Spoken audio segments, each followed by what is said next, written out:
Hello yet again, and here we are with your daily installment of Two Mic Minimum. As always, Sean and I are double finger touching each other. That's how as this we works do every when episode. We start every episode. It gets more embarrassing the more guests we have on to look at. Yeah, I'm watching that going, okay. Yeah, we do that. that. We just watching like, oh, this is what these young people are doing now. Like, Yeah. this is These weirdos I lend to my house. Big mistake. Right. your lovely Well, abode. that's why my wife is here, just in case there's any trouble. Yeah, no, Yeah. well, But anyway, I'm Peter Clark Deutsch. I'm Sean Barry. And we are in New York City on our continuing series of New York City transplants. Yeah. Yeah, and we're joined today by a very funny comedian. He's fresh into New York City. He's on XM Radio, and he's been part of the Hard Hat Comedy Tour, sponsored by Volvo. Carmen Ciricillo. Yes, thank you. Thank you. Yes, thank you Thanks for coming. Thanks for making this easy. Yeah. Yeah, no, that's our main thing. People are like, we'll come to you. And they're like, yeah, I'll do that. Beautiful. Yeah. No, it's so funny because like I tell these people like, oh great, you're gonna be on this podcast, and I realize like, oh, I bet they think we have a studio or something. Yeah, Whereas like, like- no, we don't have a studio. No, we just just take this wherever. Little recorder and If you listen to Yeah. podcasts, you know, right? Yeah. Because Yeah. Corolla and Marin, they're all traveling with their little gear. They're in hotel rooms. So this is it. Yeah. It's perfect because 20 years ago, I always said, God, if I could just make money at home. Yeah. yeah. If I could just do it in my own, and this is what happened. This Yeah. whole revolution now is you can make money doing stand-up, comedy, podcasting, Yeah. wherever you want to go. Just Exactly. You bring your YouTube channel. You bring your Yeah. audience to you. You don't go to your audience. So Yeah. people can download you at any time, which is nice. Yeah. You know, our audience is slowly but surely building. Yeah, we got a big following in In Russia Russia? now. Russia, Russia. Ukraine, Belarus. Yeah, because we interviewed a comedian who's big in Russia. It for made this me think podcast. that Yakov Smirnoff was coming on the way you promoted it. I'm like, oh, wow, they got Yakov. That's exactly it. No, but Dennis Chizoy, who hopefully we'll get again on the podcast when he's here in the States, but because we did it over Skype, so we I had to see. like play with like Skype audio. It still was amazing that there's comedy in Russia. Oh, It's just starting. yeah. It's like that's what literally. he mainly talked about. It's like it's all like 7 years old. Yeah. like comedy in general over there. No limits. Oh, there's limits. But, Yeah, there's limits, like, but it's It's like worse than having the club owner watch you.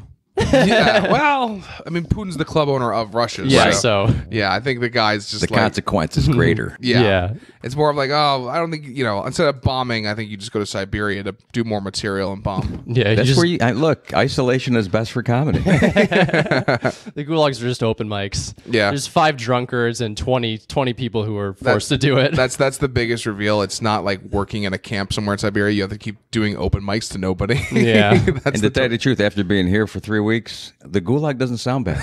Yeah. At least you have a crowd. yeah. So you've been here for 3 weeks now, or About 3 weeks, really. Yeah. wow. Yeah. So that's like that's earlier than Samantha. Yeah, at this no, point. we've gotten some very Yeah. new people to New York. So how are you liking it so far? The fresh perspective. I love it. Here's the thing. I didn't put comedy number 1 this time. Mm-hmm. That's how you fool yourself if you're not getting enough gigs. And you go, I didn't put comedy number 1. I was here for the weather. Yeah. You're coming from Tampa to New You York can't be City. disappointed. Coming from Tampa to New York City for the weather. Okay, weather. buddy. I'm here for your frigid winters. Well, you do. Yeah. After being in Florida for a while, you will pray for this.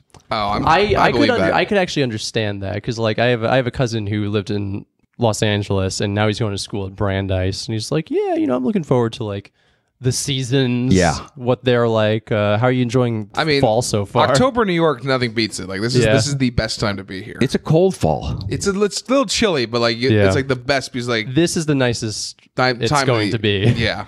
I'm like yeah. a baby in some ways. Everything is new. Yeah. Like I heard a noise this morning and I was in my crib and it was that pipe just filling up with hot water, which I had no idea was happening. Yeah. Avoid Yeah. avoid the pipes is my suggestion. All my electrical cords are wrapped around them.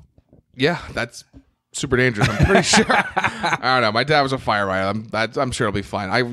This past New Year's, I slept over at my brother's place, and he just had a hot pipe in the middle of his living room, and I woke up hungover, banged my shoulder into it, got a 2nd-degree burn. Like it's just, I mean, there's no warning sign, no stickers. Nope, just a hot pipe. This is the next lawsuit. Yeah. It's hot coffee, Roundup, and now some type of furnace pipe that I'm not used to. Yeah, just hot water everywhere. Yeah. So where did you start again? Or actually, how long have you been doing it? Because you've been doing it for a while now, right? Here, I mean, I don't even sometimes go back this far, but I started doing it in like 85-ish. 85. It's like kind of like the first comedy boom. Yeah. But I was at college, right? So I'm doing right. I'm doing like everybody else. I don't know if you went to college or not, but did you know what you wanted both to do? did. Obviously, you're comics, so it didn't turn out what you thought it was going to be. Just like okay, so that's the same thing. I was at college, right? I'm going to be a doctor first, then a lawyer, then I kind of whittled it down to marketing, and then I was happy with just get the degree, but I needed something on the resume, so I started doing I was running the comedy show for the university. Mm-hmm. And what school was this? University of Iowa. Oh, okay, yeah. So at that time, the biggest comic we had through was Tom Arnold. Oh. Okay. He was nowhere near Yeah, but that's the probably man he is today. Yeah. Right. Because he wasn't married to Roseanne yet. But Yeah. I was going to say that's pre Roseanne. But yeah, that was a cool time, and I still didn't know I was going to do comedy. I just was looking for something for the resume. Mm-hmm. And then kind of left that world for a little bit, went back to Cleveland, got back in construction with my family because, we were just having fun.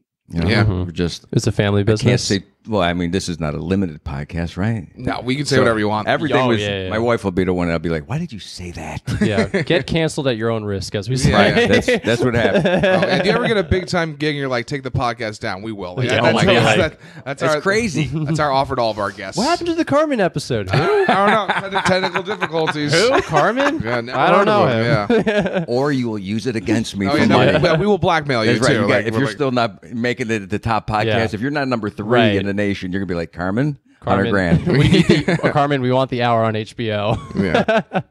No, I think Iowa was probably my first team, but really Cleveland. Did you Comedy Club. did you perform, or did you just like run the? I ran it, but I did the MC. Okay, yeah. So I was learning and becoming a comic without knowing it and not even choosing it.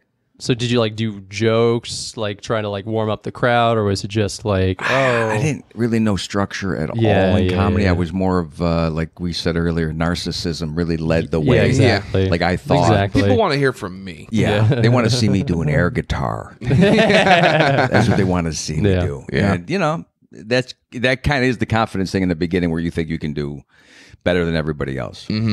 Which in Cleveland, when we started doing it there, that was a contest. So you had to fight with everybody to get to number one. You got $50 if you won, and the first time I went up, I won.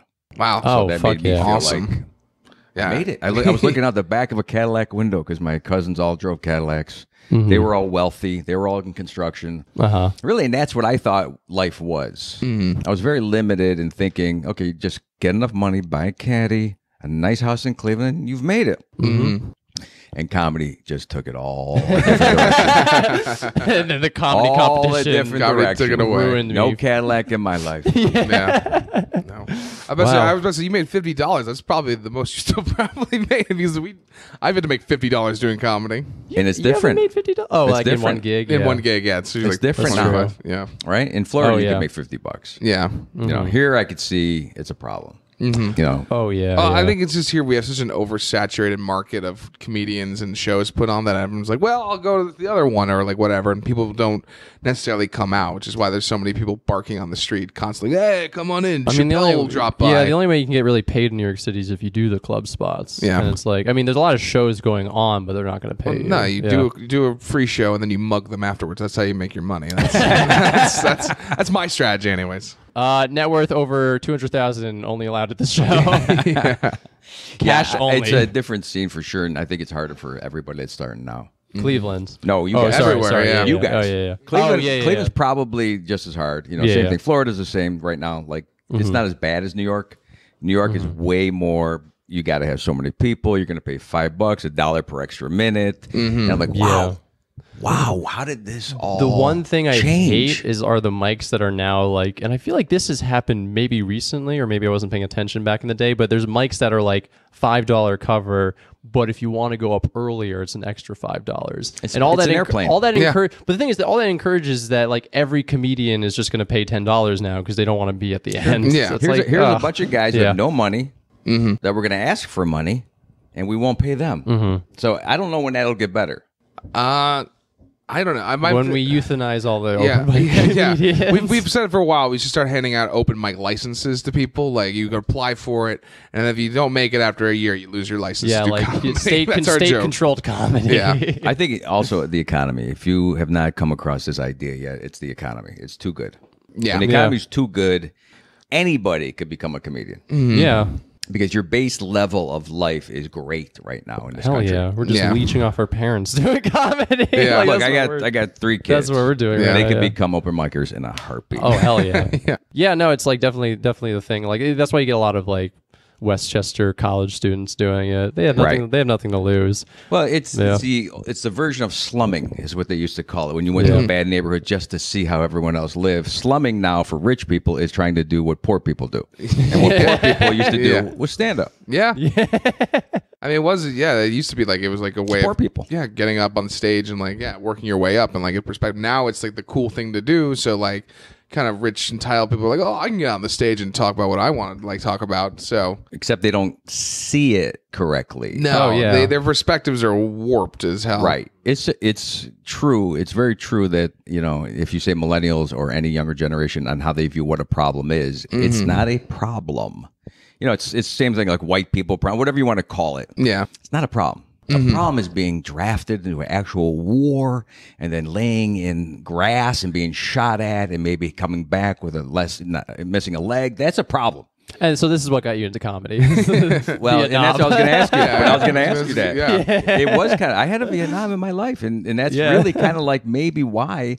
And they say this all the time, and I didn't pay attention to this because this is kind of a new thing. You didn't hear about this, that people have problems, got into comedy. Yeah. Did you have a problem, either one of you? Is that why you got into comedy? Like in terms of like base needs, no. Like my parents, I had a house and food every day. Oh Like yeah, exactly. like ours are always like mental problems. Like I struggle with depression, so that kind of got me more into it. Because, There's a lot of that right now. Laughter's the best medicine. For me, it was just like the desire to be popular in high school. It was the desire of like Women? getting women too. Yeah. The desire of getting It's attention. well established. Women I hate feel like- comics. Yeah. Yeah. You find that But out like later. when I Yeah. first started doing comedy, I was 16. The reason why I did it is because like I wanted to be like this interesting quirk about me that would get me attention as a teenager, which I didn't work because I wasn't funny at the time. But like that's sort of like this insecurity is like it's like the Insecurity, reason why I right. got into it. Well, I think for me, and my father died when I was 14, and I talk about this in my act. I try to make it funny, which is very difficult.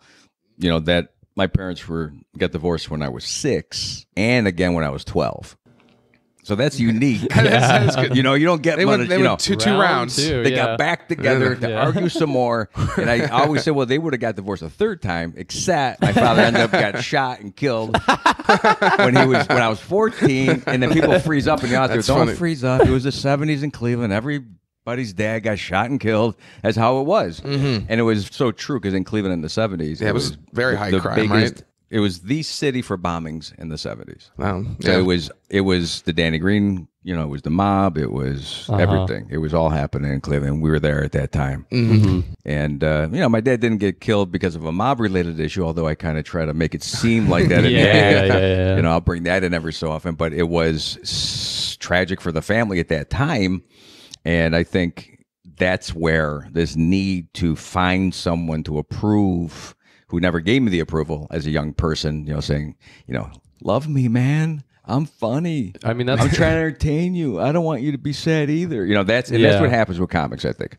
yeah. I mean, that's what happened with Rich Voss. You know him, right? Voss, yeah. Yeah, no, Rich he Voss. he was. I know who he is. I don't think I've ever met him. I mean, his life story, his mom got his dad arrested for not paying child support, and then his mom abandoned him and his sister gave him off to his aunt or something. I had the same thing, It's but I was abandoned within my own house. Oh yeah, exactly. They So it's abandoned me upstairs, and Yeah. they never came and checked on me again. Yeah, Stay in so your it's room. We'll come back up and see you. But no, look at that. I don't even think that it bothers me at all. After I was about 15, 16, I don't think it bothered me because I was free. because my life was very limiting. With my father was very, he was a kind of a overseer, very tough. He was a lawyer who didn't make any money, by the way. Yeah. He lost all his money because he was not a great lawyer. He hated being a lawyer. He had a pizza place. He had a bar. He lost all that. We went into negative when he died. So instead of having anything when he dies, we owed money. My mother and him were so screwed up that she actually had to file custody of her own children. So we had to do this every year. She had to reapply to watch her own kids. Like, whose mom wants to do that shit? Yeah, no, that's... If you had a chance, you'd be like, I don't have to do this? Yeah. It's just, yeah. I can give him to exit the ramp every year. Yeah. Give him to the state. Okay. Yeah. Yeah, foreclose on him, please. Here, Cleveland, take care of my children. Right. Yeah. So you got started in Cleveland, essentially. Right. For Cleveland Comedy for Club. like 2 years, I believe you said. I started in 87 and then left Cleveland in 90. Okay. And then that's when you went to Tampa? And I went to L.A. Oh, you went to L.A. Okay, Yeah, got lived you. in L.A. from 90 to 92 and did kind of the alt comedy scene. I was with the Improv for a while in Santa Monica, and that's where I kind of developed a lot of my material for corporations, really. Right. As soon as I did that, I got out of the clubs. Most of the clubs I ended up not going back to. Okay. So, yeah, you were kind of steered away from that, just kind of more like working your routines and kind of more, you're like a little bit more of a character, right, with the stage. So, like, you know, like we never done any corporate gigs, but like I've been told they're like very like clean and they kind of like want it a certain way, right? Yeah. Well, what I was doing was similar to who I was anyway. And it was very similar to what I had done for work for a long time. But what I did was I became the stereotypical bad contractor. You know, I drank, looked at your wife, was late on the job, never did what he said he was supposed to do. Everything was bad. But I did it for the construction industry, and they loved it. Like, they were not offended at all. Yeah. Yeah. They were encouraged by it. They're like, oh, it's us. Yeah. Right, Yeah. we recognize that Look, guy. Bob, it's you. Yeah, You right. know, yeah. So that became, it was interesting because the first gig I ever did corporately was in 91. And the most money I ever made was $300 in 91. But I got this corporate gig in Chicago for $1,800. Wow. Oh, shit. That's nice. And weed. Yeah. And a tip for $300. Yeah. And everything you could imagine. Yeah. Right? And I'm like, what am I doing? Yeah. I mean, it seems so obvious to get out if you have a chance to escape. And I was doing, Ice House for free. I was doing improv for free. I had 12 rooms that I booked because I was making any money. So I ended up trying to figure out, how do I make cash? And really, I was looking at the Cadillac and the house. Right. Yeah. That's what I still had in my brain. get That the was money and get success. out. That's where people were going to pat me on the back and say, you did it, even though your dad was gone, and we said you sucked, and we thought you were gay, and the rest of the shit. Because if you had an umbrella in Cleveland, you were gay. That's how they viewed you. Oh, yeah. 100. Everyone at some point is called gay for some reason. Oh, It's yeah. like, I saw you walk down the left side of the street, and the guy must be fucking gay. It's true. And I had another cousin that was never gay, though. Like, he was a strong guy that everybody looked at, and they were like, oh, no, this guy... Me, I couldn't... They would not trust me with, like, a riding lawnmower. Things I wanted... It was kind of like that... is it Huckleberry Finn, Tom Sawyer, where he Tricks people. tricks into, people? Yeah, it's Tom Sawyer. I think that's what they were trying to do. Yeah. Tricked me into thinking cutting grass was fun. I mean, that's how you get good employees, Yeah, they that's true. just convince them. Convince them that you do all the work, and then we'll split the money. That's the best way to So Yeah. evil, isn't it? Yeah. Yeah. It's The still corporations. Corporate America. I try to tell people about it. They don't listen. Yeah. Yeah, And the well. only way to get them back is charge them a shitload of money for a comedy gig. Yeah. Yeah, pretty And much. she's like, oh, I hate it when capitalism works against me. Yeah, exactly. It's like, that's why I say, like we well, actually, no, you didn't, but I barked for White Plains Comedy Club, Yeah, which is like a that's- new comedy club that opened up in Westchester. I actually got paid for it, but it was annoying to go up to people and be like, oh, hey, handing yeah. out flyers, because it's just like, no one likes, capitalism when it's in their face, Yeah, just no like, oh, here's the flyer, come to the comedy show. This is how the free market works, but Yeah, push it you're on not people. gonna- That's also not a good way to get people to come in, though. But it is Yeah. the baseline of capitalism. You're right. yeah. yeah. And it actually works because if you can knock door to door, face to face, if you can talk to someone straight on, you can make money, no matter what you're selling. The problem with barking is that you're a comic. Yeah. So they don't trust that it's going to be funny, because why would you have to go out there and drag us in to watch your show? Right. Yeah, exactly. Like, this was for other shows. No, like, but but in theory, for everything, this idea, I mean, personally, it's got to hurt you. Oh yeah, it's like, oh, I don't want to do this. Yeah, It I mean, hurts. I never barked in New York City. I never planned to. I've done it I did a this. handful of times at the I Village. did this for the money. I didn't. Yeah. Well, it's one of those things where, like, it's hard to get people to think you're funny if they've never heard of you. You're like, you're just some guy. Because like when people see you, they kind of like, they come in thinking like, all right, funny man. Yeah. You know, It's a challenge, Not, yeah. It's a lot of it is, I think, is just earning the trust of people to get them on your side to laugh at you. It's you against the crowd, no matter what anyone says. You're going on stage. There's 100 people, and they will turn on you. Yeah. They will make you feel like you need to get out now. Yeah. And if you agree to that, they kind of like it. There's crowds out there that love to watch people fail. You know, they used to showcase those crowds. What was it? Showtime at the Apollo was one of those that they purposely I remember that. encouraged. Yeah. Heckling. A lot of Yeah. heckling. The boo. And, you know, I've always been like, I'll do that show 100%. I will, because I like the opposition. You know, I think that makes you better. It would always amazes me is that when comics say, I'm not going to do this room, it's too hard. It's not my type of crowd. Do it. Because that's what's going to make you better as a comedian. Every time. And back when we were doing it in the 80s, 90s, there was plenty of people at clubs. If there were 20, they'd shut the show down. In fact, they still do that. They still do it. There's still clubs that I work that will say, we only have 35. We're going to cancel tonight.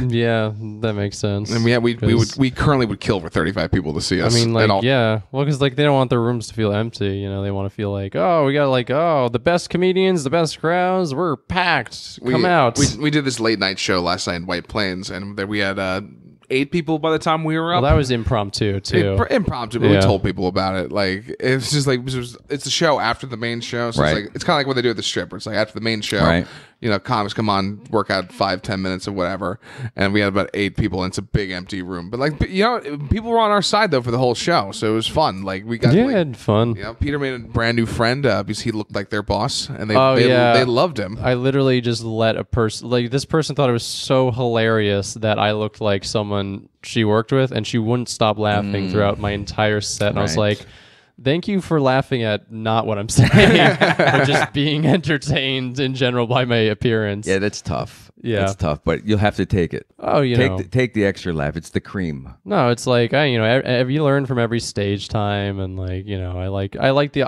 opportunity to do a bunch of crowd work on that show. Yeah, so that was fun. That was enjoyable. To me, even, you know, I think now that people say to me, it makes sense that they're here for the comedy. So let's put on a show for these people. And when I first did my first 2-person show, I killed.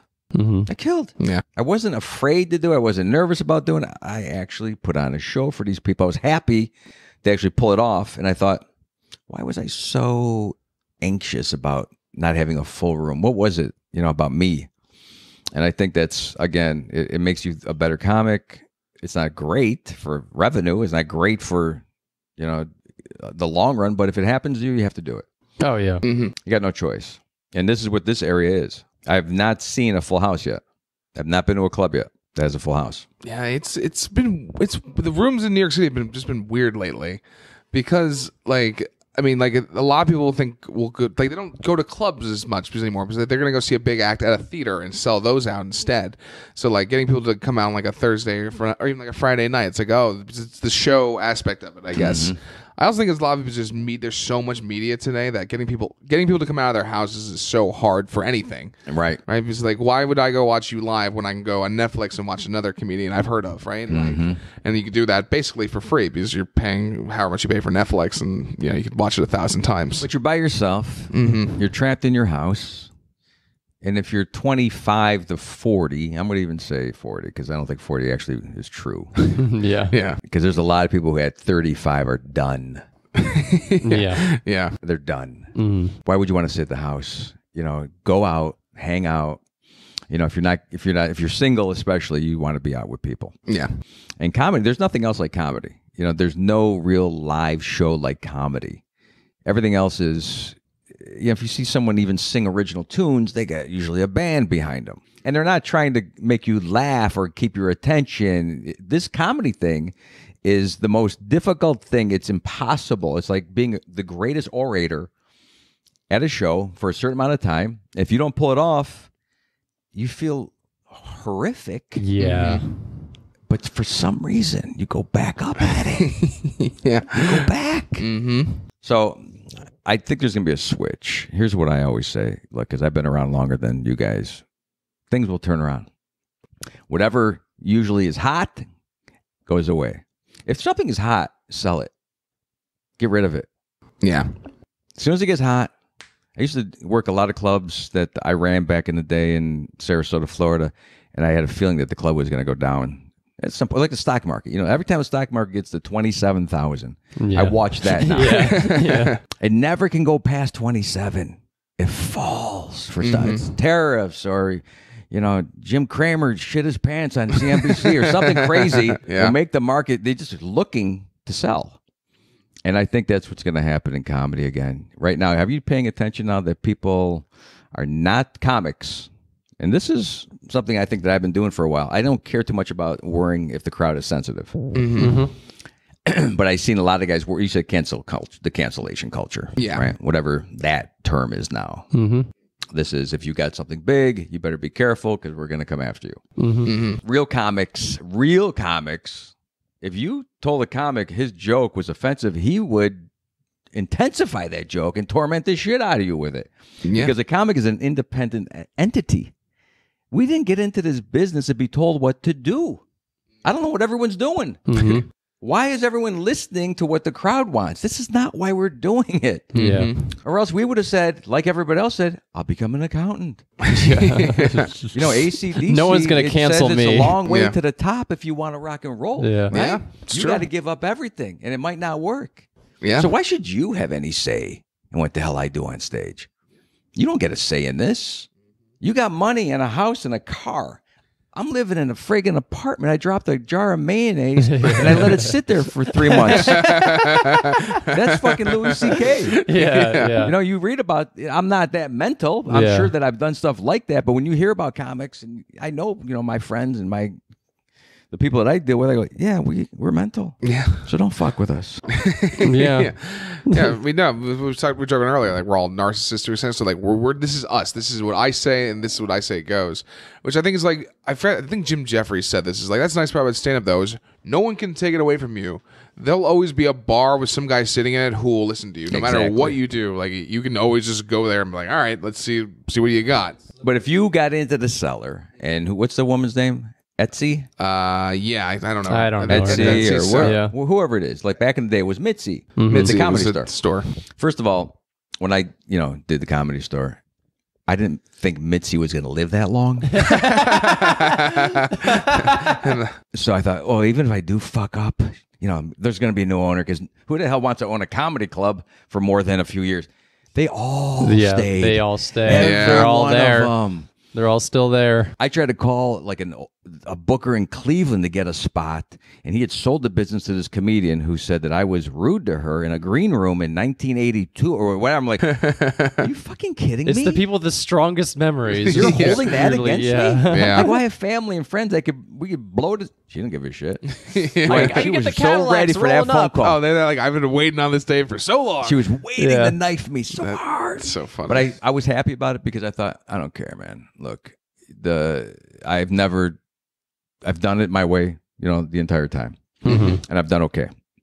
And I think that's the lesson. The lesson isn't to say you're sorry for something you said as a comedian that someone got offended about. And I'm thinking now it's going to turn around because I'm hearing Sebastian Maniscalco rip on the MTV crowd. Wow.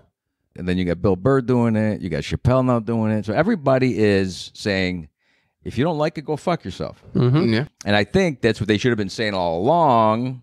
And it's easy to do when you're a big man. Yeah. Because you have your audience. But if you people just got in with Mitzi or Etsy, and then you are worried that you're going to lose your spot at the cellar, you might not do what you want to do. And I think that hurts a comic. Yeah, any sort of censorship, really. Yeah, I mean, I think you just need to be fearless about what you're gonna like. You should be committed to your act, and that's what you are. You know, like I don't know, like I auditioned for the strip a few months ago, and I didn't get it, but because I was told, you know, Richie prefers you be a little bit cleaner, and I'm not that clean of a comic. Jesus, Richie, come on. Yeah, man. right. Really? Yeah, but I'm like, you know what? If he doesn't like me, he doesn't like me. That's how it works, and I'll go to the next place, and I'll come back next year. This is one guy Mm-hmm. judging your act. Yeah. And this is the problem with bookers, with club owners. One guy is going to tell you. Yeah. Yeah. So if you listen to him, then I guess you're going to be able to work that one club.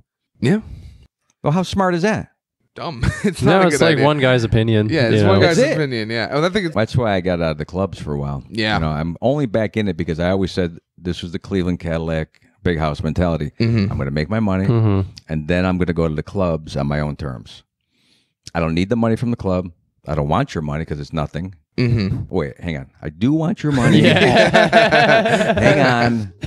If you're going to give it to me, I'll take the money, but I know it's not going to be near enough to survive. Mm-hmm. And I always was upset when Eddie Murphy stopped doing stand-up, too. I was like, God bless it, man. Why is he... But I realized, you know, if you're getting $20 million a picture and that bone is being satisfied where people are patting you on the back, they're happy with what you're doing, you don't have to get on stage no more. Yeah. But for some reason, I always thought he's coming back. Like when Seinfeld came back, I'm like, that's great, man. He's 60 years old or whatever, 65? Yeah, he's mid 60s. Yeah, 65. Yeah, he's a senior citizen. It's He like has crazy. his AARP card. Exactly. It's He's like, the guy I didn't like. He's the guy I never liked. So, really? I liked Kinnison. I liked Murphy. Mm-hmm. I liked, God, what the other?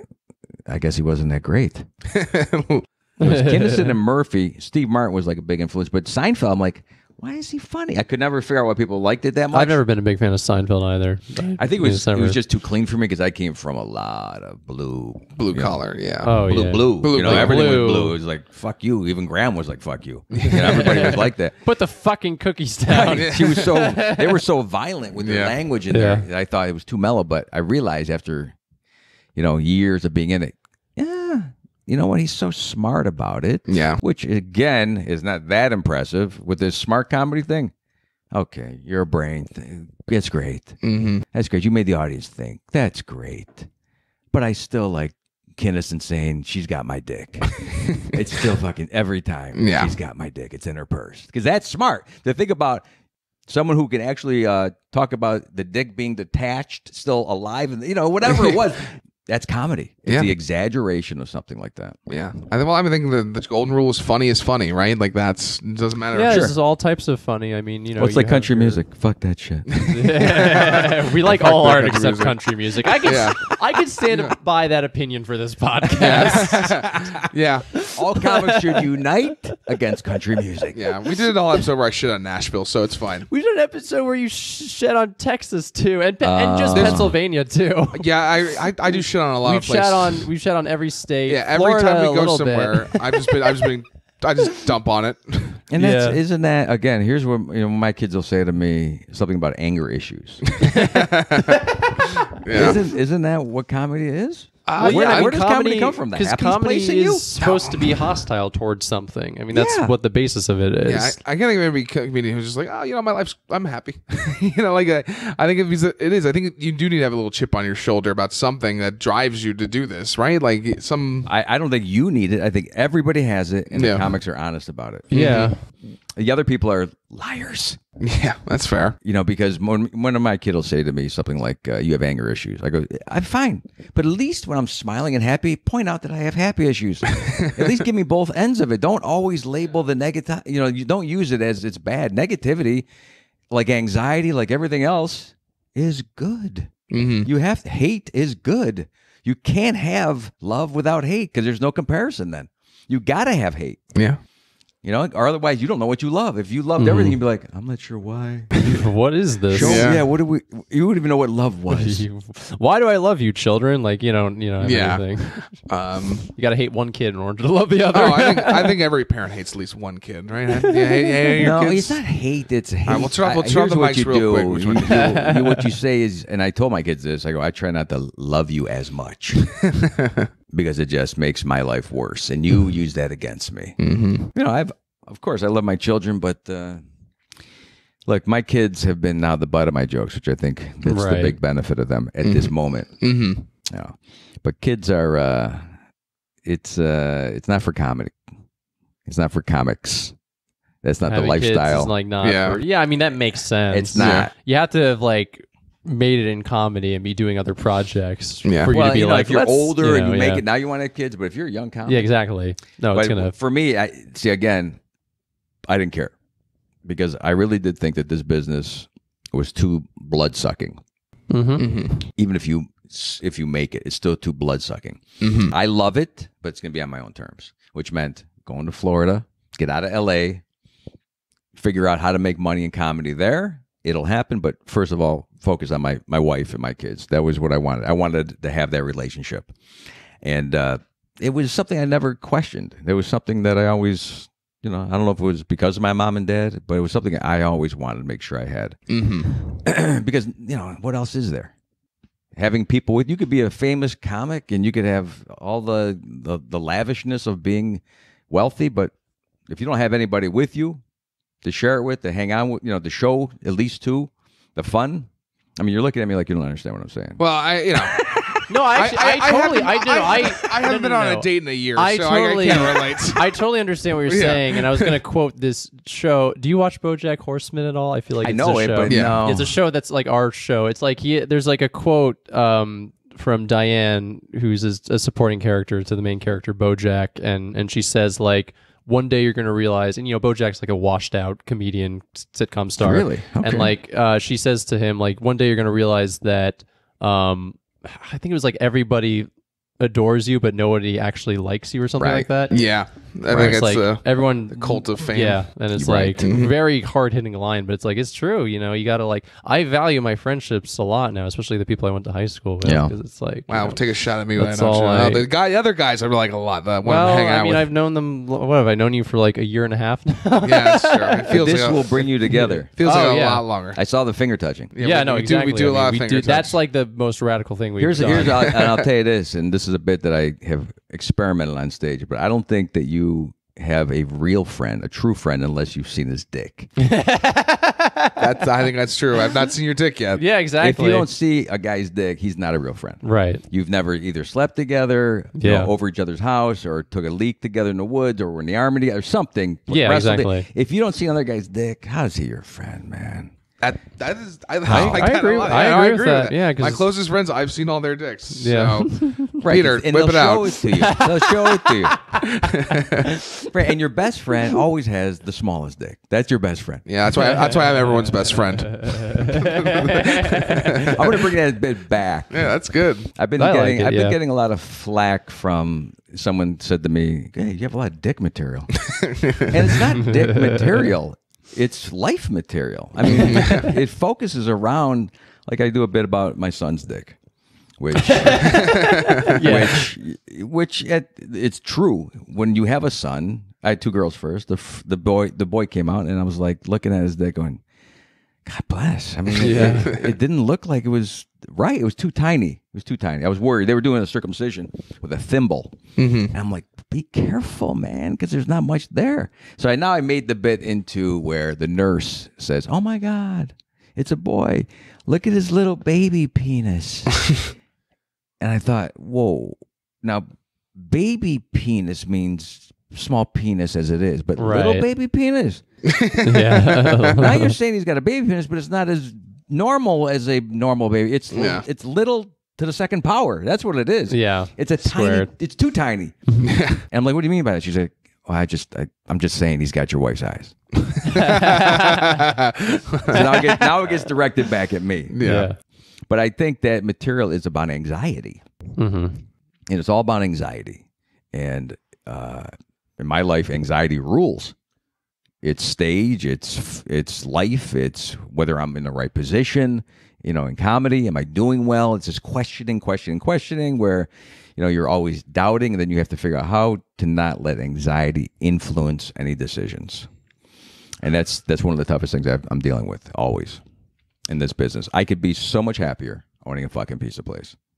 There'd be no anxiety. Well, plenty of them in New York City. Yeah, if you can open one right there, you'll do fine. You can open one, just sell. But it'd be boring as shit, right? Yeah, it's true. Yeah. But you don't want to be bored. You yeah. want to be excited. And does this business lead to excitement? yeah, I think so. I mean, I'd hope You're in it some does.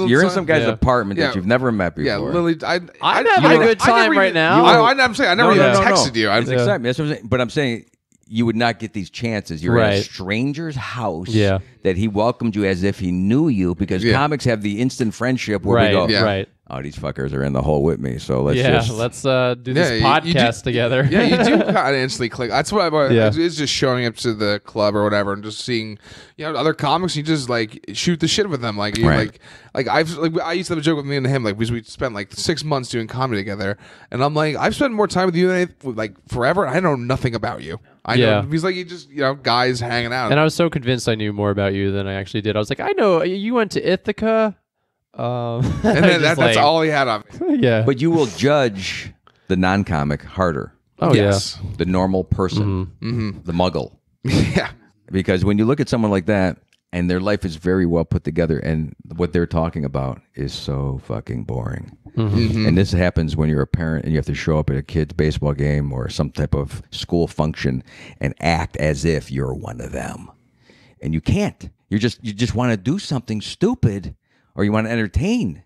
And the whole time you don't do it because your wife is going, don't you fucking embarrass me. Don't you fucking talk about the baby penis. Please do not talk about your father getting shot or our son's dick again. Yeah. Which, hey, look, I'm well known in Sarasota. That bit is done multiple times on stage in front of the Board of Education and whoever else is watching. Yeah. So that's when you know there's no more anxiety about doing that bit. I think we should actually get into a little bit about doing comedy down there, because it's kind of the focus of our pod. Yeah. So what? You went from LA to Tampa? Yes. So what brought you out to Tampa? Well, my mother was living in Sarasota. Okay, so is that outside of Sarasota? Is about 50 minutes south of Tampa. Okay, so it's kind of like Westchester, New York. Yeah. Tampa's the big city. Sarasota is the dream city for the retirees. It is where all my neighbors were 80 and I was 30. And for me, that was beautiful because it motivated me. It made me feel young.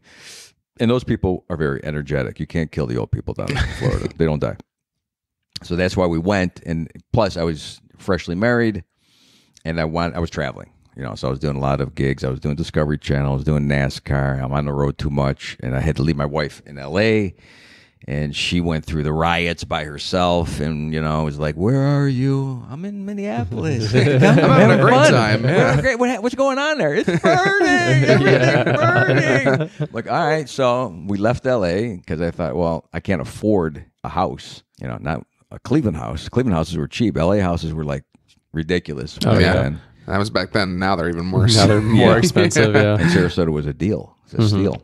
So that was the main reason I wasn't going to really be there that much. I wanted a place to leave everybody. And I had worked the comedy scene. I had worked it because my mother had lived there, and I was doing Coconuts in the 80s, which was Bob Shoemaker. He's still there. He's still running St. Pete Coconuts, but he had 8 weeks worth of work. One phone call, you got 8 weeks worth of work. Wow, that's great. So you would go, I would start off probably Jacksonville and head down through Daytona. You would hit the West Palm, Miami, Key West, come back around the other side, Fort Myers, Sarasota, and then go back to do Yoder, which was Michigan. So I would drive from Sarasota all the way to Michigan. On the way down, I would hit, before I went to Coconuts, I would hit the Chris DePetta, which was the Punchline. And then Mobile, Alabama had a club too. So there was 2 weeks of work there. Birmingham had a club. These were all clubs. You're talking about Tuesday through Sunday, and being by yourself that long. Just doing the road, right? No podcasting, no internet back then. Yeah, wow. It was brutal. It was mall. You go to the mall, you lift weights, And then what? It's We could do the other 8 hours of the day. It's Lift weights at 1:15. the mall, is that a thing? Yeah. Yeah. Like they have massage you- chairs now, but back then there was just dumbbells for you to do sets. That was at Sears. Just You use their treadmills, use Yeah. their, I still do that. I swear to God, I just did that at Target. that's I was great. lifting weights and hoping no one was watching me because I'm like, God, I haven't lifted in a little bit. I just need a couple bicep reps. But that was, in fact, at that time, I could have stayed in it at that point. I was really in the scene. I worked for a lot of people. Gisser, Mueller up in Cleveland. I still had all that connections. I still had the connections in LA, but I just wanted money. I wanted to make more money and I wanted to be more successful. So I started booking my own shows again, which I had done in LA. I had 12 different shows, all the way from Ventura, California down to San Pedro. And there we booked everybody. I mean, comedians out of New York, a lot of comedians out of New York, they lived in LA, they now live here. Sheila Kay, what's the Montgomery? Is her Karen Montgomery? Carol Montgomery, Yeah, we yep. met her. We know, yeah, met her a couple yeah. times. Shang Forbes. I think that's where maybe Voss was. If he was, I don't know if he actually did any of my rooms, but I had met so many, like Brian Posehn, Danny Woodburn, that was on Seinfeld. All those guys. Yeah. All those guys had worked with me. And I met one of my best friends in comedy, Tim Wilkins, who is now, he's the bodybuilding comic. So I got into the Nice. construction industry, Yeah. and Yeah. I was doing well. I said, you should think about maybe doing something you love and writing some material about it. So he started doing jokes about the bodybuilding industry and became a writer for like the Gold's Gym magazine. I can't think of the guy who runs Gold's. The big Joe Weider. Yeah. I lift sometimes. You do, I know. Yeah, You're a like- monster, man. Yeah. Used to be better. That's why I held the door open for you when you came in. Yeah. But that was, typically that was, at that time, you could have worked almost in the club. But the clubs, I think, died. And I wasn't part of it at that time when they started dying. You started hearing about the alt scene. Right. Well, that was the big thing of the 90s, right? Is that the alt scene really started to rise up because the clubs were dying more or less because there were just too many opened at one point, right? And just kind of, Yeah. from what I can, the history of And comedy. it's like there was just so many people who were not putting on good shows, and people were like, "Why am I coming to this club?" Yeah. So they Yeah. stopped going. And there was a lot of great comics, so I got to tell you something. And still to this day, when I see a lot of even brand new open micers, I'm like, that guy's got some good stuff. Oh yeah, People are good and entertaining. So you have to be 10 times greater than the worst comic in this town, which is probably the best comic in Iowa. Yeah. Not that I'm ripping on Iowa. I love Iowa. Man, come on now. And Florida, because Florida has some really great people. I just see a lot of talent everywhere. It's like, for me, as I'm an older guy, what am I going to do for my entertainment? Last night I went to the piano bar. I'm watching piano. In this area, you got go-go dancers across the street. Where am I going? Yeah. To a comedy show. Yeah. So you have to motivate people to go see it. How am I going to get someone to come and see the show now? Now it's on television, internet, YouTube, Facebook. Everyone's entertaining. You got people on the subway entertaining. Oh yeah. Do Yeah. I need any more entertainment? We were passing by Subway performers getting here, and Sean was just like, "I want to make that illegal." Just like guys playing, like dancing to Michael Jackson or something. There was also the guy on the subway who was doing like a performance piece on the Vegas shooting. And I'm just like, Are you serious? yeah, the guy's like, remember it was a year ago. And he's like, dude, I'm like, come on, man. Do we have time to catch up for Yeah, the I'm- whole history of your bit? I'm like, I don't need like I vaguely remember it. Like, come on. You'll get a lot of those in New York City. Like people will come into the subway car and they'll like Like- do poetry for But, like, I'm just, everyone. like, just- Poetry I get, but a backstory on a Vegas shooting that I could. Yeah, that was it- like 5 years ago. I can't remember. It was like a year ago, actually. You'd have 2 to years show ago. me like clips from CNN Yeah. or something Well, I on the joked wall. to him. It's like there's been like 8 mass shootings since then. I'm a little over it. That'll be the next Broadway play. You're Yeah. right. Las Vegas, not even my Mass favorite. shooting. Mass shooting the musical. It's the way we do it here. Yeah. Yeah. No matter what happens, it becomes entertainment. Yeah, I mean, I'm waiting for like the next Die Hard to take place in a school. That's only a little bit of a joke too. No, Yeah. that's really good. Write the script. I'll write That's it with really you. good. Yeah. No, Carmen will be we're associate not, producer. We're not even outraged by him anymore. It's the next mass shooting. If it was in a kennel, Oh, that would get then some you action would done. see some people going, "What the fuck? They took out a poodle." Yeah. Right? I mean, that's what would have to happen. Yeah. It'd be a great SNL bit, but they'll never They'll never do far. that. They'll never go that far. Yeah. As one thing I've learned in my comedy, joking about dog deaths do not go over well. They do not like and that. I have a dog. Yeah. So I don't want to hear any shit from people who don't have dogs telling me I can't joke about dogs. Yeah. Because I think here's what the dog problem is. It is the entitlement problem. You know, I hate even saying that word because that's not my word. No, it really is not. Your privilege or whatever. I hate those fucking words. Yeah. You know, what it is people trying to get away with shit. Mm-hmm. You know, bring your dog on the plane. Let's go get now they're cracking down, right? Yeah. Mm-hmm. Now they're saying, this this is not a service animal. We'll fine you or whatever. That's what you got to do. Yeah. The old days, it was no shirt, no shoes, no service. Yeah. That's Classic. it. Yeah. That's it. Right? But then 7-Eleven got competition with Circle K, with Wawa, and it's like, fuck it, man. Come in with with a boner. We don't give a shit. As long as you buy a donut, put 3 on there, and walk. Anything goes for money. Yeah. Yeah. It's all for money. Yeah. Yeah. Yeah. The only reason people are apologizing for money. Money. Yeah. Their brand. Yeah. Well, that's the thing is that is the main reason is because like, oh, this person's like, you might lose like a nickel and I can't lose that. Like if it's all about just getting people to cave to the pressure of 10 people on Twitter. Like We've compromised. yeah. For a culture that says we don't like the big corporation, we love them. We love them. We'll stay open on Sundays, Christmas, Yeah. Thanksgiving, to sell this shit. Mm-hmm. And I'm a recycler. All this shit is used. Do you see this crap? Yeah. This ain't new stuff. It doesn't match, does it? A little bit. I've been married 27 Decent years. for New York City. I mean, Yeah. Like, This is all used shit, man. Yeah. Used. I've been a recycler since day one because when you grow up with authenticity, let me give you another one of your words. A poor kid on the streets of Cleveland without a caddy. You got to clean your own tennis shoes. You got to go door to door selling shit. mm-hmm. And if you don't have a lot of money, you take care of your shit. You buy used. I had money in the bank when I was like 10 because I worked and I busted my ass. So everything I have, I go, no, we're not throwing this away. Yeah. We're going to keep it.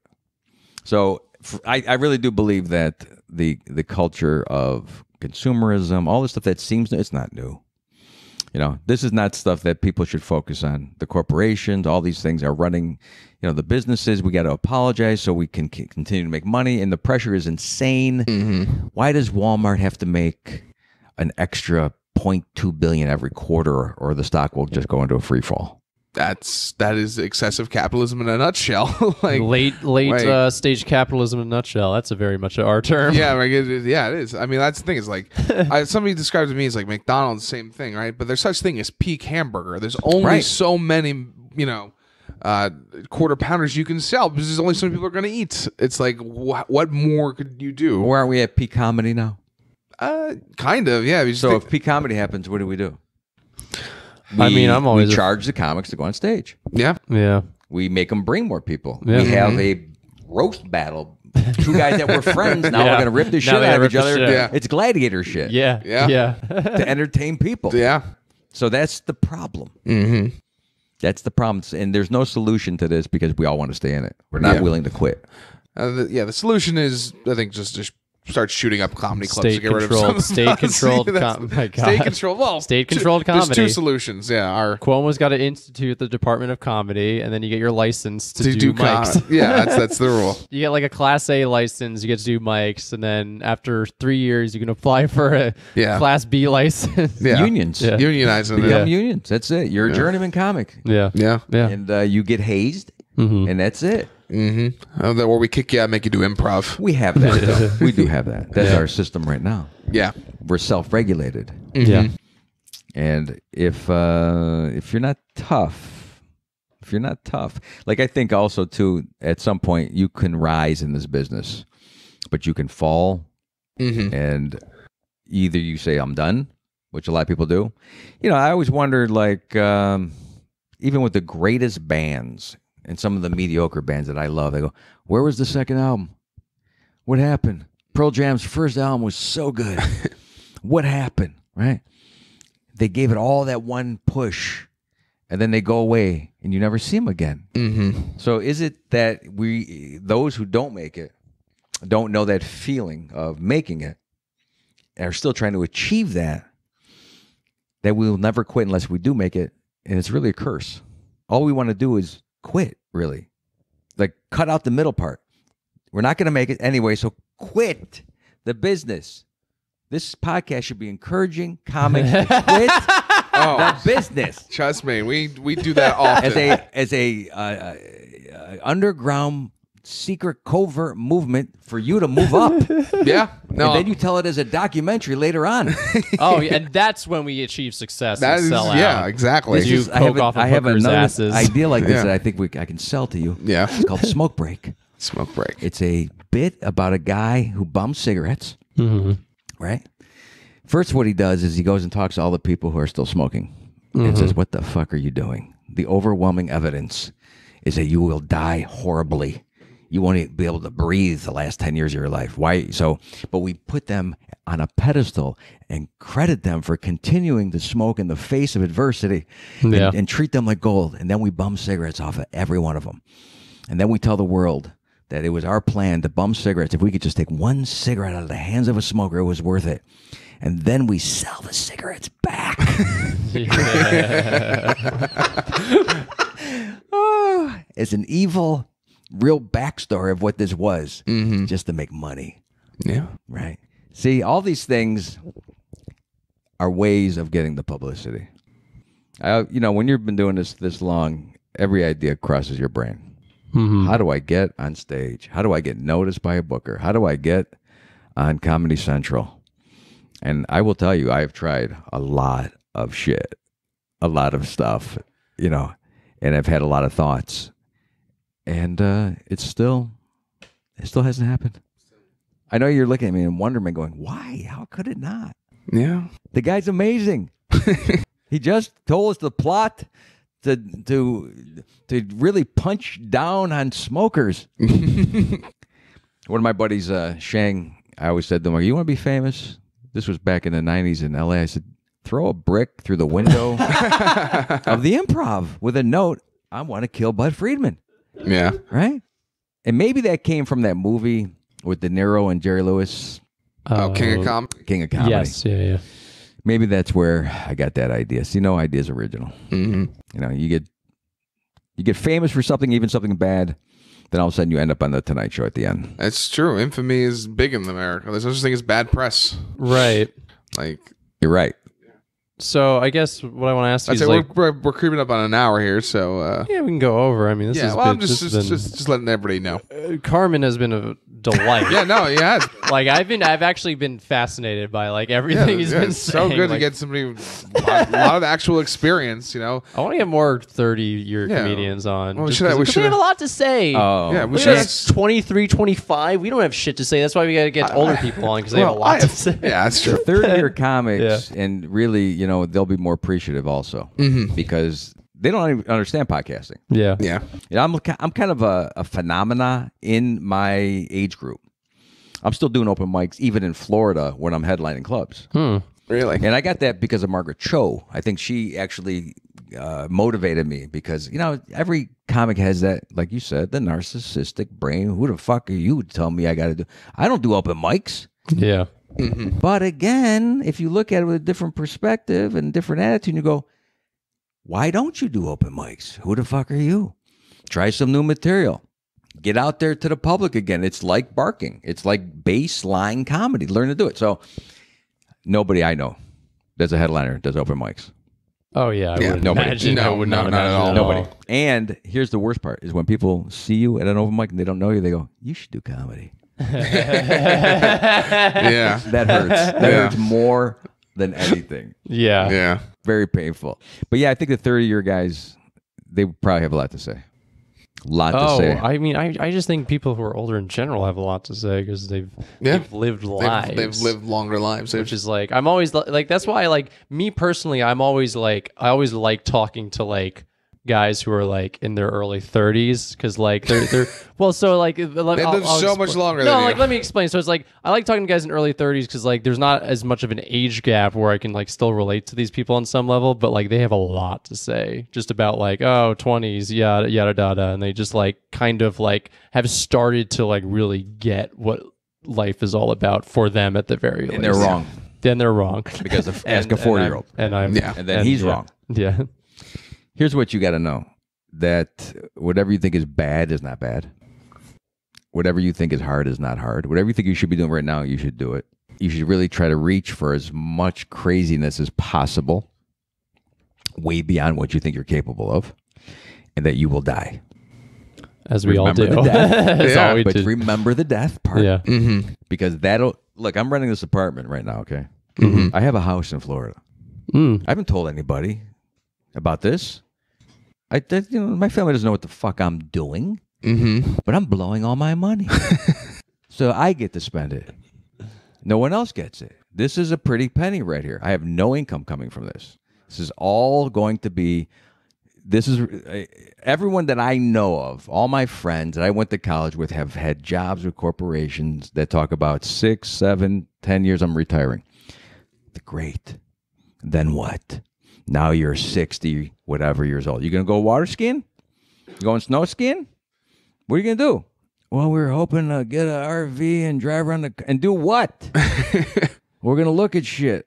It's all they want to. Oh, yeah. I was looking at shit. It's like why people who are our age who retire, they're just like, oh, fuck, what do I do now? Like, what do I do with my time? Well, this is why I'm doing something that is way beyond comfortable, that will put me in a position, because it will make me unglue my ass from wherever it was and to hustle again and to write more and to do podcasts with people who are younger than me who... Maybe will look at me as if, who the fuck is this guy? Why is he? It doesn't matter, right? And that's what you always got to remember. I think that you don't have to worry about what everybody else thinks about you. That is the key to it all. Yeah. That's it. Remember, everyone, Carmen doesn't give a shit about what you think. No, I don't. Why should you? The only one I really care about is, my wife. Oh, of course. If she's mad at me, I got to dial it back and think about it. Yeah. 'Cause she's right all the time. And I'm happy about that. I'm happy about that because, we compliment each other. She's a hard worker. And I am the one that's always saying, don't cook tonight. Don't fold clothes.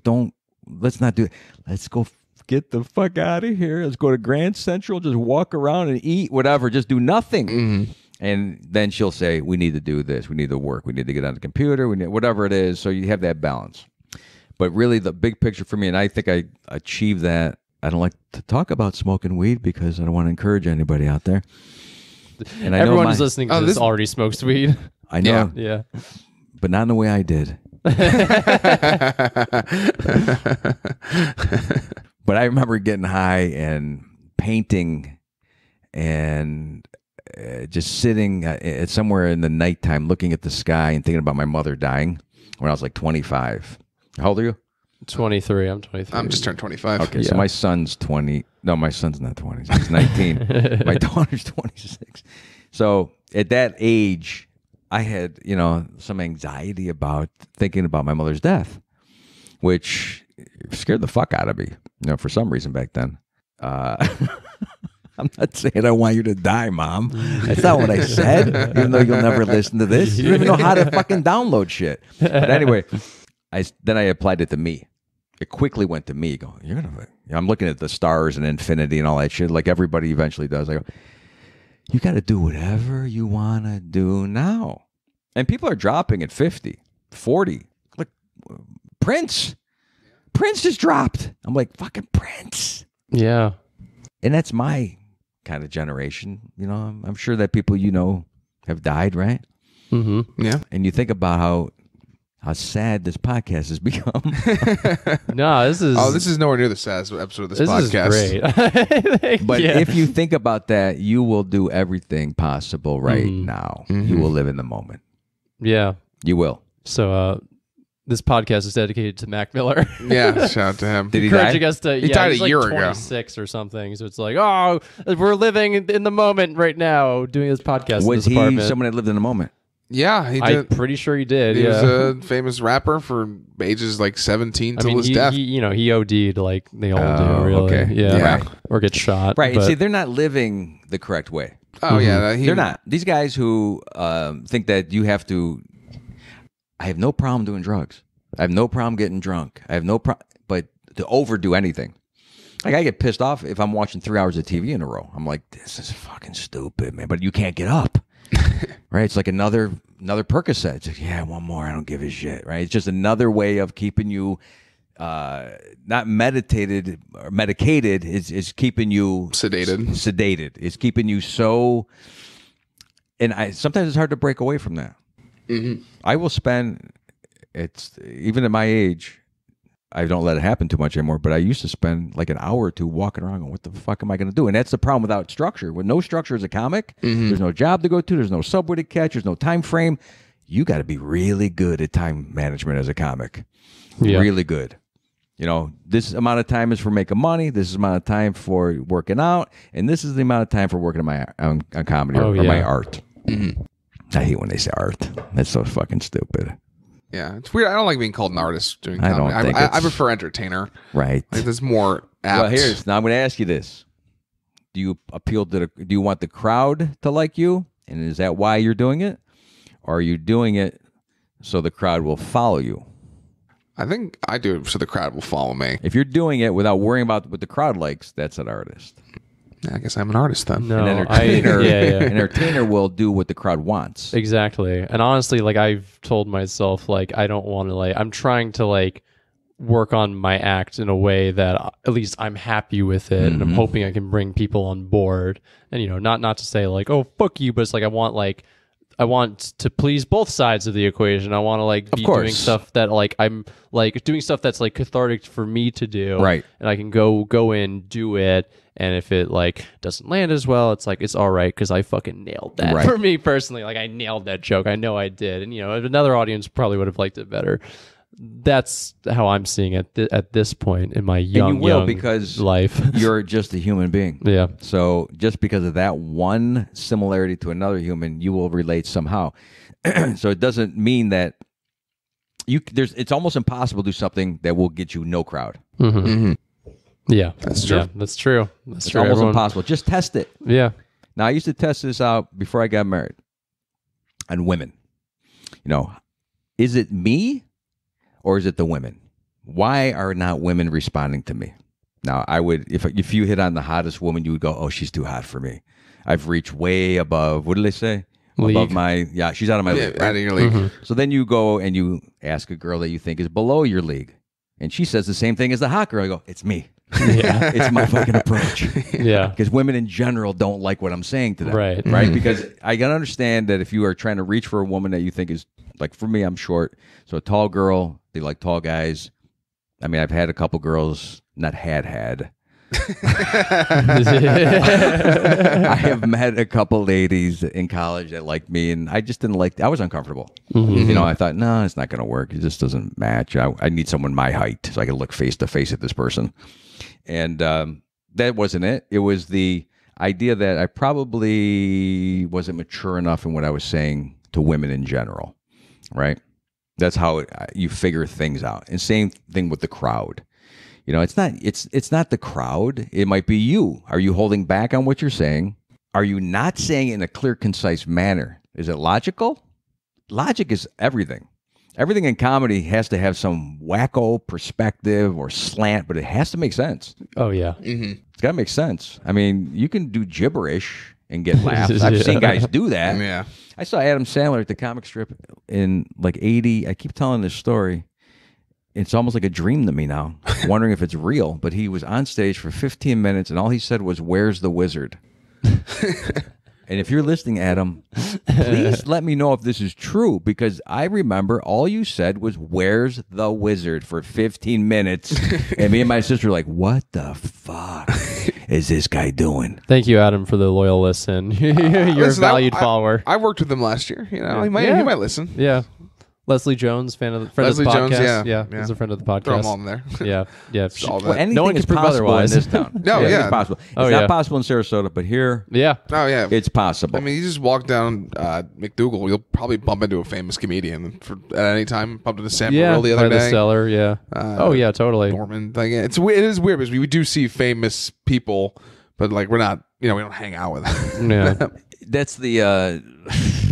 I think it's another thing that you believe that if you meet enough famous people, you'll get help from the famous. They won't help you. Grab them by the No. coattails. They don't want to talk to you. No. Right? It's kind of like the hot woman. Yeah. Right? So talk to the most famous comic and he treats you like shit. Go talk to a comic that's an open mic. He'll treat you like shit too. It's just, it's you. It's not. It's you. Damn it. Yeah. That's true. Carmen's filled with women and And comics. comics. Famous. No one and likes open them. Oh, mic. I made the big mistake Yeah. when Letterman was on the air. I went to go like barge into the show, like in '88. I had a headband on, I had shorts up to, like here showing my balls. I was walking. I jumped on stages on Broadway because this is who I was, right? I'm Kevin Cleveland. No, you're not going to tell me I can't go past your red velvet rope. Bullshit, right? And my sister's all embarrassed. I'm jumping on subways, being a dick. And she's like, "You're lucky. That could have been the Express." I'm like, "I don't give a fuck." Right? This is a free for all. So I go to Rockefeller Center, I guess, right? Is that where Letterman used to be? Yeah. Pretty The sure. tall one. Yeah. And I see the band guy at that time, before Paul Schaefer. It's a younger guy, and the way I said it was, "Hey man, take a picture with me," like a command. And that totally, and even back then, like today, I understand that people are like, "Who do Yeah. you don't talk to people." But back then, you could even say, "Hey, man, take a." What did you say? I go, could you want to take a picture? I'm like, totally. You're not in Cleveland, dude. You're not with your uncles. You're not with your cousins. You're not in your little bubble of security where you all could be dickheads to each other and get away with shit. That's why my family doesn't leave Cleveland. Because if you saw them outside of the bubble, they would be so uncomfortable and could not. They always say, "Why would I leave Cleveland? It's got everything." Because you fucking don't even know how to react to nobody else. You don't even know how to talk to other people. I used to bring my kids there when they were young from Florida just to go, look, it's like a zoo. You're just going to look at the animals. We're not going to really play with them or nothing. You're just going to look at them for a little bit and see how this operates. Because it's still like this today. You learn bad habits, bad traits, if you never leave your bubble. I don't care where it is, right? It could be LA, it could be New York, whatever. If you're stuck in your own little clan, like I see people around here who are neighborhood people, Upper East Side people who have never left. Yeah, they don't go downtown. They don't go anywhere. I go, really? Yeah. I mean, I get Cleveland because there's nothing around it. Where else are you going to go? Akron? Right. Saying Akron sucks. Please don't write the podcast. No, you can. Akron. I'll say address. Akron sucks. Yeah. Sean will say Akron does blow, and you know it, even though Hilarities is gone. Yeah. Used to be Hilarities there. That's big on Long Island. Is people who are like, why would I go into New York City? It's like a 30-minute train ride to go see the most historic city of all time and do things. It's like I have Chinese food out here. Long Island's also a place we've trashed. No, I've trashed Long Island regularly. We trashed a lot of places. I can't think of a single place I haven't trashed. The premise of the podcast is talking about other places. We all trash the shit out of them. We do. That's what I would Yeah. like to do is actually get off this Manhattan trip that I'm on. Yeah. And go see the people that are slumming it in Long Island. Yeah, you should. I really want to see it. You Get on the you gotta get LIRR. booked to the The governor's. West Islip people. Oh yeah, West Side. The That's Babylon people. Yeah. We're Konkama. Get out God, there. I like the names though. Ronkonkoma. Rawway. Is Rawway Headlined part of by it? Yep. Bagel Boss. Mawa. You can just make up any, like, as long as it's like two or three syllables. It's Are these all Indian names? Half are Indian, half are Italians who stole from the Indians. Wait, Italians didn't steal from the Indians. Come on. No, they stole Yeah, a lot. they did. Yeah, they stole a lot out there. The Columbus people. Oh yeah, Columbus. There's so much shit in Long Island. Like that's the big thing in Mawa is like they're technically actually it's still native land, but like they just built over it. It's Where like, is the Italian people now? Where are they? Are they They're still, here. Are they still Yeah. around? This They're like- a classic Italian American. Oh, they're Well, like are they all still over around? New York City. yeah, Yeah. they're still in New York City. I'd say most of them have moved to Long Island. There's some in Westchester. Some There's pockets in Westchester, Westchester. They must be older because Older, like, Yeah. you're going more looking more Brooklyn and Queens because Yeah. I mean at least Manhattan itself has become so everything of it. There's no, it's a true not homogenous. What's the opposite of that? Opposite of homogeneous? heterogeneous. Yeah, I guess like just so many different groupings of people. Yeah, right. I think Damn so. it, Peter. Beautiful. No big words. Pulled that out of nowhere. We got made fun of on our first episode for using big words, so we try to avoid them now. No, I don't try to. I'm proud of being, smart, which people should be. But anyway, I think you feel real proud of yourself saying you're smart. Huh? Fuck it, I'm doing what I want to do. Yeah. I guess just to wrap this up, Carmen. So you've been. That was it. You were done. Heterogeneous. That was it. Yeah, heterogeneous. I reached my peak. I think we're gonna try to be under an hour and a half. I'd say. Oh yeah, we're at an hour 15 right now. Yeah, but that's fine. You've been a great guest. Thank you. You've been great. We'll have you back on. This was great. Oh fuck yeah, I'd love to have you back on. Right after this one, we'll just stay and make another one. We'll just have Carmen for October. Yeah, might as well. We can do 4 hours worth. But I think the thing I'll ask you for now is, you just got to New York City, and so as of now, what is your plan? What have you been doing, and what do you hope Comedy to do? Goals. Here's my future? problem with the questions. I feel like I shouldn't be honest. I mean, because I'm Italian. You can lie to us. Yeah, that's because fine. I'm from Cleveland. But I think my plan is, number one, let's see how it goes normally. Mm-hmm. Everyone says how to do it, right? Mm-hmm. So you go to free mics, you show up at the comic strip, you call your contacts, you tell everybody you're in town, and you promote yourself as much as possible. If that doesn't work, this is how impatient I am. I'm going to say within 3 months. If that doesn't work, then, which I've already reached out to start looking at, where could I book my own shows? That's next. And it's not going to be like a produced show like I see what these guys are doing, where the comics are getting paid. I don't like this at all. Mm-hmm. I don't like the bringer shows. I don't like the pay for play. I think it's wrong. I don't think I can make a huge difference. Maybe I'm wrong. I have no idea. But I would like to put on shows where comics got paid. So bringing comedians, put on shows, normal shows, not 15 people, 3 to 5 comics, and that sounds a lot. And see how that goes, and try to maybe create some type of atmosphere of Upper East Side comedy again, because it all went downtown. Oh yeah, it's all downtown. It all went downtown. Yeah. And I understand, most people that go out are younger, so we keep it down there. But now, if you're familiar with what I put on my website, you saw that I had a guy, Bill Grunfest. Yes. You know who he is? He was a writer-producer for Mad About You, right? You know who else he is? No, I don't know. He is the founder of the Comedy Cellar. Oh, fuck. Really? Yeah. Holy shit. I didn't know that at all. I didn't know that either. Yeah. Look him up. Okay. So he contacted me. It's been a little bit of time now. I just wrote him yesterday. But he hasn't got back to me, so don't try to act like you know Bill Grunfest. But he's friendly to me. Yeah. And me and him tried to put on, he actually contacted me, took my act, made a sitcom out of it. Then I went to LA and we filmed a pilot, which got nowhere because, people liked it. They said it was very Archie Bunker-ish, which I took as a compliment. And we probably had to be more diverse, is what he said. And he didn't think about that at that time. Mm-hmm. But I think, my act and I'm not that interested in doing this, but my act probably is good for a television sitcom. It's a construction-based character that is, old school, stereotypical. You could play it like an Archie Bunker guy and teach the world about culture and everything with it, like that original show, All in the Family. But that guy, the reason I'm bringing him up is because at that time he opened the Comedy Cellar. All the comedy was on the Upper East Side. So the comic strip, Dangerfield, everybody up here was very particular about who was coming to their clubs. Mm-hmm. The comics had to be spot on. There wasn't a lot of chance to develop, so Grunfest pretty much decided to open up his own place as a comic, help comics, like I always think about doing, is helping comics. Let's do our own thing. We're comedians. We're not getting what we need. We have to bow down to everybody. And that's where the comedy is now. And it's been there for a long time. So why isn't it here? This is my big question, everybody. Every time I talk to somebody, I go, what happened to the comedy on the Upper East Side? I didn't know the comic strip was hurting. I didn't know Dangerfields was hurting. I don't know if they know they're hurting. This is what I've heard from comedians. Mm-hmm.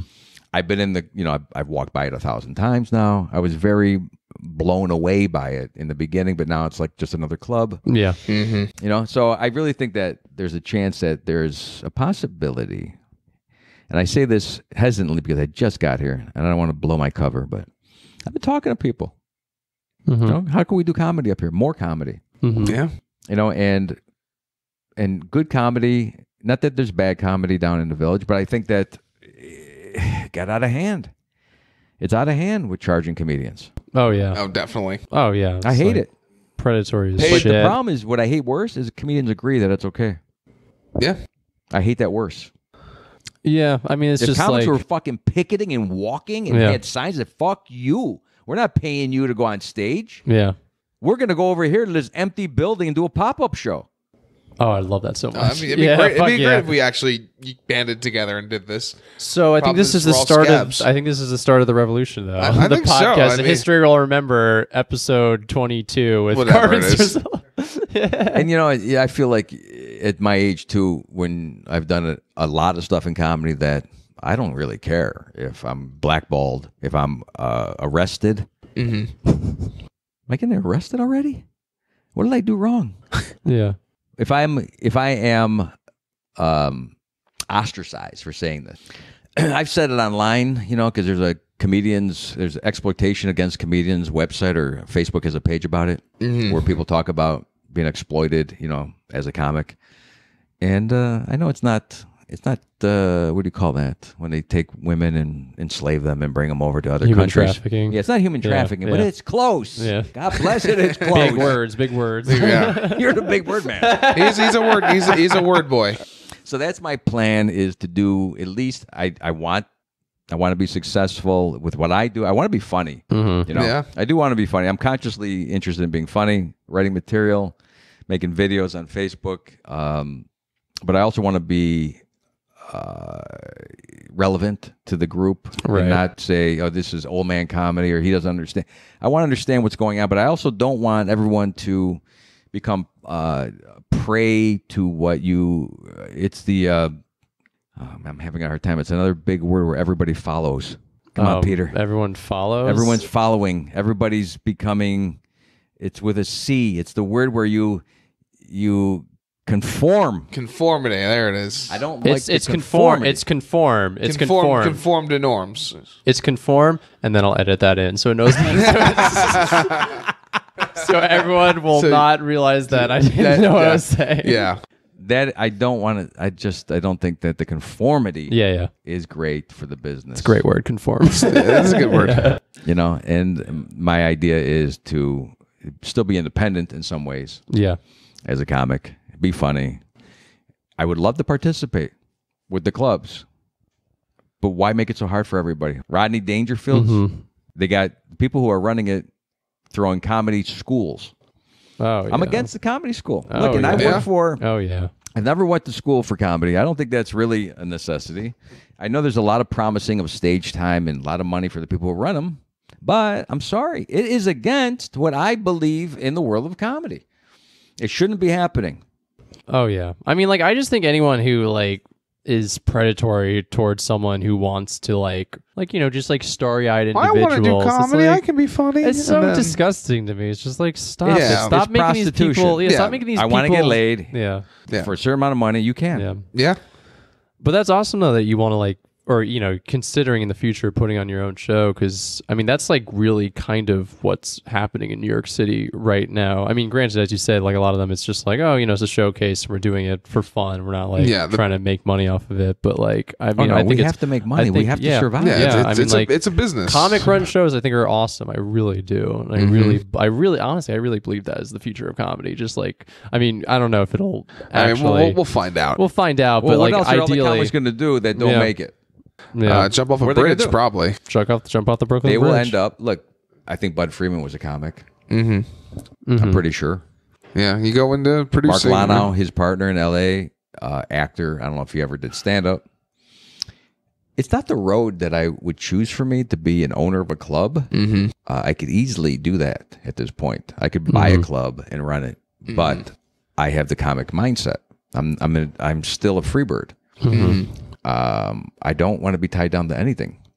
I have my wife, I have children, but I live in a country that is allowing me. I'm not in this Russian thing where this guy's got to worry about, really, he has to worry that if he says some shit about the government, there's a possibility that he could be put in jail. Yep. Yeah. And we're not here. This is not this country. This country, and now we get a bad rap, but this country has so much freedom. The ability. Look what was bred in this country. Look what we have produced in this country.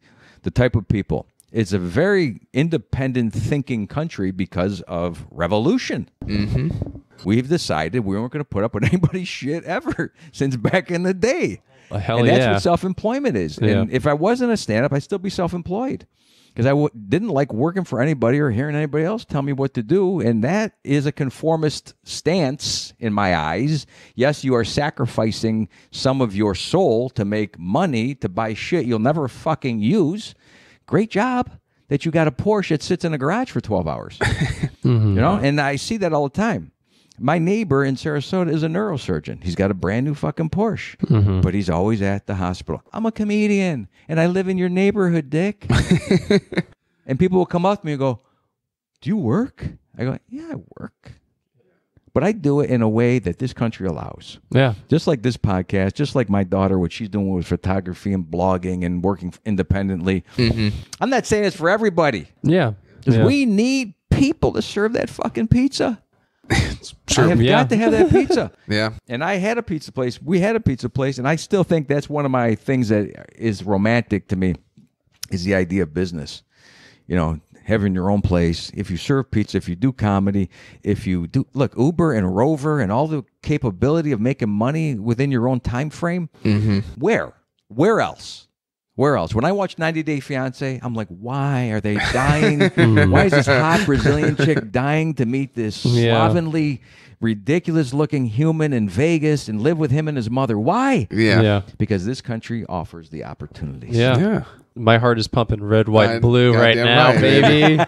Feeling patriotic as shit. I think that's a great note to end on. That's a great note to end on. As we get our hour and a half Carmen, here. thank you so much. This was awesome. This was so much appreciate fun. for letting these goons into your home. Into your house. And No, I'm very happy. To talk to you. Glad to meet you guys. Yeah, Yeah, I hope to have you on again. Definitely. I definitely, you can tell you have thousands of stories to a tell. lot of these waiting to come out. Where can people follow you? If I'm at Construction Comic on Instagram. Okay. I'm also Facebook, Carmen Ciricillo, which I'm sure you'll We'll post spell my out. last name because it's not easy. But I have two Facebooks. One's the Construction Comic, one's me, and YouTube, Carmen Ciricillo. Perfect. Thank you. Awesome. All right. And I've been Peter Clark Deutsch. I've been Sean Barry. And you've been listening to Two Mic Minimum. We'll see you next week. Bye.